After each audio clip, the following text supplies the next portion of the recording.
ये MCQ आया था असिस्टेंट प्रोफेसर 2014-24 में एग्ज़ाम हुआ ना, उसका उसमें आया था। और एक आया था JLO 2023 में, और ये 24 में अभी एग्ज़ाम में आया है। 19 मई 2024 को एग्ज़ाम हुआ था असिस्टेंट प्रोफेसर का। आज हम पढ़ेंगे मूल कर्तव्य। थोड़े से जो है ना नीति निर्देशक था तो उसके MCQ रह चुके हैं। ये सेकंड ग्रेड 2012 में आया था और 2022 में APRO में भी आया हुआ है वो का वो पर्सन। ये आया है सेकंड ग्रेड 2023 में, सेकंड शिफ्ट में आया था।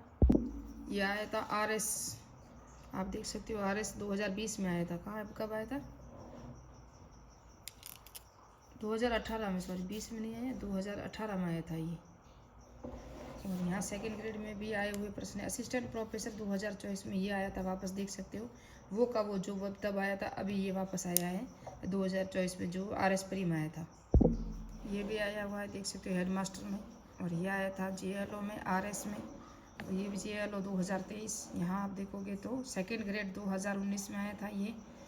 और ये UP टेट वगैरह में आया हुआ है।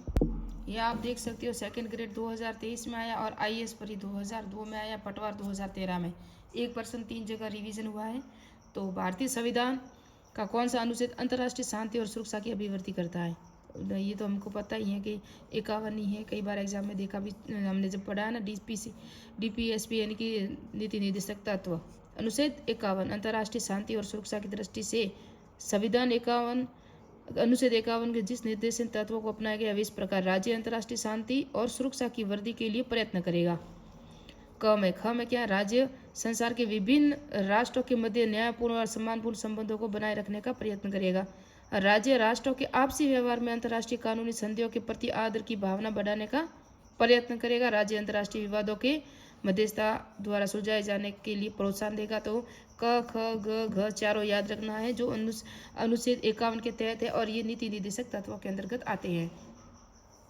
यह आया था JLO 51 के अंतर्गत जो शामिल नहीं है वो बताया इन्होंने। तो ये अन्य देशों से संप्रभुता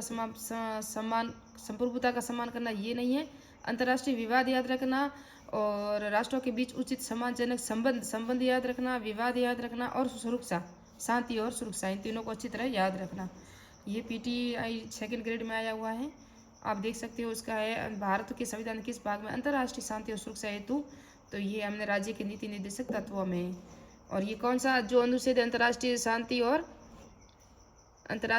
और सुरक्षा के संबंध में जो 51 है ना, उसके अंदर 51 क के अंदर ही है। किसके अंदर है? आप देखोगे तो ये रहा, ये 51 क है। और अंतर्राष्ट्रीय शांति और सुरक्षा की वृद्धि के लिए प्रयत्न करेगा राज्य। तो ये अभी एग्जाम में प्रश्न भी आया हुआ है, 2022 में आया है। और ये पूरा डिटेल से यहाँ देखोगे। ये सेकंड ग्रेड 2022 में है। भारतीय संविधान के अनुच्छेद 51 में वर्णित अंतर्राष्ट्रीय शांति और सुरक्षा की अभिव्यक्ति हेतु राज्य प्रयास करेगा। इसके अंदर आपको सुरक्षा और शांति दोनों को भी हमने देखा है। पहला ये 51 का है। ये सेकंड ग्रेड का जो एग्जाम में है ना, ये पूरा का पूरा दे दिया। कौन सा? ये दे दिया पूरा का पूरा। 51 का है ना, इसको पूरा दे दिया। ख भी दे दिया, ख भी दे दिया, ग भी दे दिया, घ भी दे दिया। देखो ये देख सकते, सॉरी, ये आप देखोगे तो क आ गया, ख आ गया, ग आ गया, घ। देखो 2022 में आया, सेकंड ग्रेड में ये एग्जाम में आया हुआ है। तो 51 क में संगठन एक दूसरे के व्यवहार, अंतर्राष्ट्रीय विधि की बाध्यता प्रति आदर बढ़ाने, राष्ट्रों के बीच न्याय संगत संवादपूर्ण और अंतर्राष्ट्रीय शांति सुरक्षा, ये क है। पहले का ये हमने पहला ही पढ़ा हुआ है, क है। और विभिन्न राष्ट्रों के न्यायपूर्ण और सम्मानपूर्ण है ना, वो कौन सा है? न्यायपूर्ण सम्मानपूर्ण है, ख है। तो यहाँ देखोगे ये ख ही है, न्याय संगत और सम्मानपूर्वक ये ख ही है। और पहले का क है। और राज्य के विवादों के मध्य निपटारे हेतु प्रोत्साहन देना, तो निपटारे हेतु जो विवाद होते हैं ना, मध्य से सुलझाने का जो प्रोत्साहन है वो घ है। तो ये भी यही मिलेगा। और अंतर्राष्ट्रीय शांति सुरक्षा का ये होगा बस क का। और ग का आपको पता है संगठन कि एक दूसरे के व्यवहार, अंतर्राष्ट्रीय विधि और बाध्यता को। तो बस इसको एक देख लेना, फिर भी याद हो जाएगा आपको। अंतर्राष्ट्रीय शांति और सुरक्षा क। और ख के अंदर ये देखना न्याय है और सम्मान है। और ये घ है ना, उसके अंदर प्रोत्साहन है निपटाने का। तो पहले हम देखेंगे जिसके अंदर पहले क का क्या होगा? 3। पहले के अंदर जो 3 है वही राइट है। तो देखो 3 एक में ही है, आपको ऐसे भी मिल जाएगा, ये राइट है। और यहाँ भी आप देख सकते हो यही राइट है। और ये पटवार में आया हुआ है। देखो यदि सरकार द्वारा राज्य नीति निर्देशक तत्व सिद्धांतों को लागू नहीं किया जाता तो एक नागरिक निम्नलिखित में किसके पास जा सकता है? तो कोई नहीं, क्योंकि आपको पता है नीति निर्देशक तत्व न्यायालय में नहीं जाते हैं, सिर्फ मूल अधिकार है वो न्याय योग्य है ना। भारतीय संविधान के भाग 4 अनुच्छेद 36 से 51 तक राज्य के नीति के निर्देशक तत्वों में अंतर्गत में कल्याणकारी लक्ष्य रखे गए हैं, जिनका उद्देश्य नागरिकों को सामाजिक आर्थिक अधिकार सुविधा उपलब्ध कराना है, परंतु वे नागरिकों को कोई ऐसा विधिक अधिकार उपलब्ध नहीं कराते जिसका उल्लंघन होने पर उपचार कराया जा सके। वस्तु तो ये संवैधानिक लक्ष्य हैं जिसमें राज्य द्वारा पूरा किया जाना है। और ये सेकंड ग्रेड 2020 में आया हुआ है, और 19 में आया हुआ है। राज्य के नीति के निम्नलिखित निर्देशक तत्वों में से किस एक को संविधान के अनुच्छेद 14 से 19 द्वारा प्रदत्त मूल अधिकारों की वरीयता दी गई? तो कर्मकारों के लिए निर्वाह मजदूरी, 6 वर्ष से कम आयु के बालकों के लिए प्रारंभिक बाल्यावस्था शिक्षा का प्रावधान, पर्यावरण संरक्षण भी हमने देखा था 48 कल का वीडियो अगर नहीं देखा तो पूरा देखना, वहाँ भी मैंने नीति निर्देशक तत्वों के MCQ करवाए हैं और मूल अधिकार के भी MCQ करवाए जो सेकंड ग्रेड वगैरह में जहाँ भी एग्जाम में वो आए हुए हैं। अब आज हमारा मौलिक कर्तव्य स्टार्ट करने की कोशिश कर रही हूँ अगर हो सका तो, क्योंकि परीक्षा में प्रश्न है ना रिपीट ज़्यादा होते हैं। और आर्थिक व्यवस्था का इस प्रकार चलेगी जिसमें धन उत्पादन साधनों का सर्वसाधारण के लिए अहितकारी केंद्र न हो।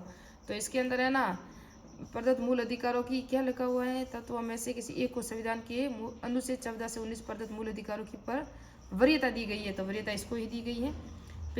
25वें, तो ये इसकी व्याख्या है। 25वें संविधान संशोधन द्वारा अनुच्छेद 31 ग जोड़ा गया, जिसमें कहा गया कि 2 नीति निर्देशक तत्वों में 39 के ख, ग और उसके मूल अधिकारों पर प्राथमिकता दी गई है, जिसके अंतर्गत आर्थिक व्यवस्था इस प्रकार चले जिसमें धन और उत्पादन साधनों का सर्वसाधारण के लिए अहितकारी केंद्र न हो। और ये था। अब मूल कर्तव्य, संविधान के मौलिक कर्तव्य किस अनुच्छेद में दिए गए हैं? तो 51A में दिए गए हैं। 76वें संविधान संशोधन, 42वें संविधान 1976 में 42वें संविधान संशोधन अधिनियम द्वारा एक नया भाग जोड़ा गया। नया भाग 44 में सम्मिलित किया, जिसमें 51A में भारतीय नागरिकों को 10 मूल कर्तव्य समावेश हैं। रूस के संविधान की प्रेरणा लेकर स्वर्ण सिंह समिति की सिफारिश पर प्रथम बार संविधान समीक्षा पर गठित सिफारिश किया गया, जिसमें प्रभावी बनाने हेतु CR ईरानी समिति का गठन किया गया। कौन सी समिति कौन सी है? CR ईरानी। और इसके अध्यक्ष कौन है? स्वर्ण सिंह। कौन है? स्वर्ण सिंह। कब किया गया था? 42वें संविधान संशोधन 1976 में। किससे लिए गए थे? रूस के संविधान से प्रेरणा लेकर। कितने हैं मौलिक अधिकार, मूल कर्तव्य? 10 हैं। पहले कितने थे? 11 थे। और आगे हम देखेंगे, नहीं पहले 10 थे, अब 11 हैं। कौन कौन से हैं? पहले 10 थे, तो 11वां कब जोड़ा गया वो देखेंगे। नागरिकों के मूल कर्तव्य संबंधी वर्मा समिति, और 1999 में कुल मूल कर्तव्य की पहचान, उसके क्रियान्वयन के लिए कानूनी प्रावधान बनाने की व्यवस्था की गई। 86वां संविधान संशोधन 2000 अनुच्छेद 51 क में नया खंड ट जोड़ा गया, जिसमें वर्तमान में मौलिक कर्तव्य की संख्या 11 हो गई है। अब ये RS परी 2016 में आया हुआ है। संविधान के मौलिक कर्तव्य में कब सम्मिलित किया गया? तो ये हमने देखा अभी 1976 में। ये हेडमास्टर 2011 में आया था। मूल कर्तव्य की कुल संख्या कितनी है? 11 है। सॉरी, तो पहले कितनी थी? 10 थी, बाद में जोड़ा गया। तो ये देख सकते हो भारतीय संविधान के 11वां मौलिक कर्तव्य किस वर्ष जोड़ा गया? 2002 में जोड़ा गया था। कौन सा संविधान संशोधन था? 86वां संविधान संशोधन 2000 द्वारा जोड़ा गया, फिर अब 11 है। ये MCQ देखोगे तो किस संशोधन द्वारा संविधान में मौलिक कर्तव्य सम्मिलित किए गए? तो ये देखो सेकंड ग्रेड में आया हुआ है, और सेकंड ग्रेड 2 बार ये रिपीट हुआ है, और 2021 में आया है, पटवारी में भी आया हुआ है। तो 42वां संविधान संशोधन ये हमें पता ही है। और ये IAS परी वगैरह में आया हुआ है, एग्जाम देख सकते। संविधान के मूल कर्तव्यों को किस समिति की अनुशंसा पर? तो ये हमने अभी पढ़ा, स्वर्ण सिंह समिति की अनुशंसा पर। ये पर्सन है ना वापस ये RS में आया था, अभी असिस्टेंट प्रोफेसर में भी आया है, रिवीजन हुआ है 2024 में। निम्न में से कौन स्वर्ण सिंह समिति के सदस्य रहे थे? कौन कौन से थे? तो एक तो थे अंतुले, एक कौन सा था? SS रॉय, और दूसरे थे CM स्टीफन। कौन थे? स्टीफन।